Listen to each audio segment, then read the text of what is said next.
అమ్మాయిని ఒక రకంగా చూస్తున్నారని పొరపాటు పడుతున్నారు. అమ్మా నాన్నలకు మీ మీద చాలా ప్రేమ ఎక్కువ.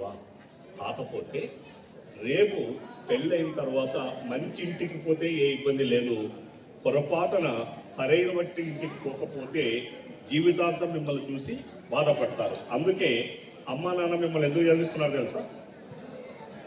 వాళ్ళలా కాకుండా మీ కాళ్ళ మీద మీరు నిలబడి స్వతంత్రంగా సంపాదించుకొని అమ్మా నాన్న వాళ్ళని కాకుండా కేవలము అమ్మ తరువాత అమ్మ స్థానంలో ఉండేది మీరే, తమ్ములను బాగా చూసుకునేది మీరే. కాబట్టి మిమ్మల్ని చదివిస్తే మీరు దేన్నైనా ఎదుర్కొంటారు అన్నటువంటిది ఒకటి.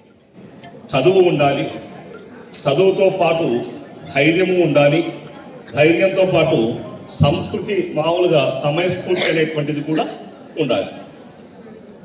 మనిషిని చదవాలి, మంచిగా మాట్లాడుతున్నారు కదని మోసపోకూడదు. ఎదుటి వ్యక్తిని చదవాలి, అతని ఉద్దేశాన్ని చదవాలి, మనను మనం సంరక్షించుకోవాలి. చట్టాలున్నాయి, చట్టాలను ఉపయోగించుకోవాలి. ఎవరిని కూడా అంటే ఎవరైనా మనతో సరైన విధంగా ప్రవర్తించకపోతే వెంటనే వార్నింగ్ ఇవ్వాలి. అది లేకపోతే చట్టాలను ఉపయోగించుకోవాలి. నెక్స్ట్ వచ్చేసి బాగా గుర్తుపెట్టుకోండి, ప్రస్తుతం ఉన్నటువంటి మన ప్రభుత్వం ఆడపిల్లలకు ఎంత అండగా ఉంది అంటే, ఎవరైనా తల్లిదండ్రులు వాళ్ళ పిల్లల పట్ల అంటే ఎవరైనా తల్లిదండ్రులు లేకపోయినా వాళ్ళు ఎంతవరకు చదువుతారో అంతవరకు చదివించడానికి సౌకర్యాలు చేస్తుంది. ఒకే ఒక బెస్ట్ ఎగ్జాంపుల్ కేజీబీవి.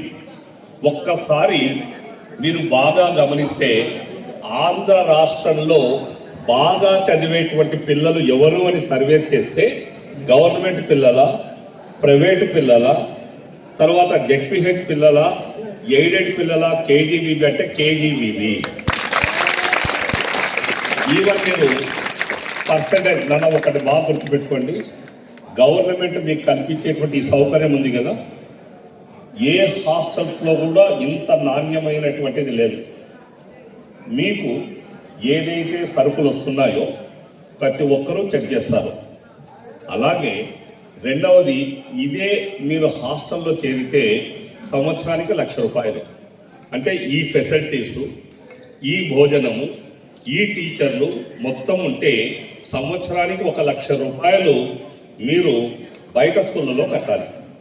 అలాంటి 1,00,000 రూపాయలు ఫ్రీగా మీకు చదువుకోవడానికి అవకాశం ఇస్తున్నటువంటిదే ఈ ప్రభుత్వం.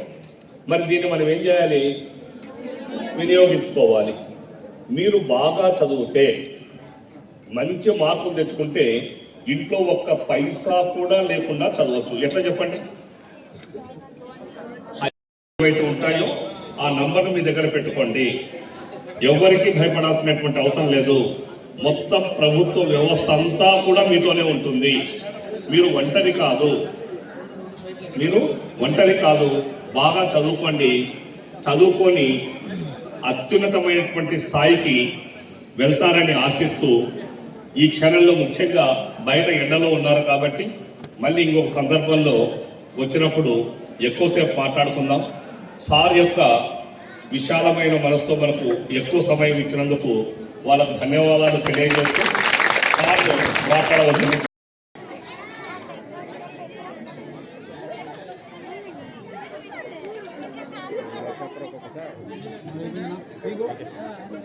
Okay sir.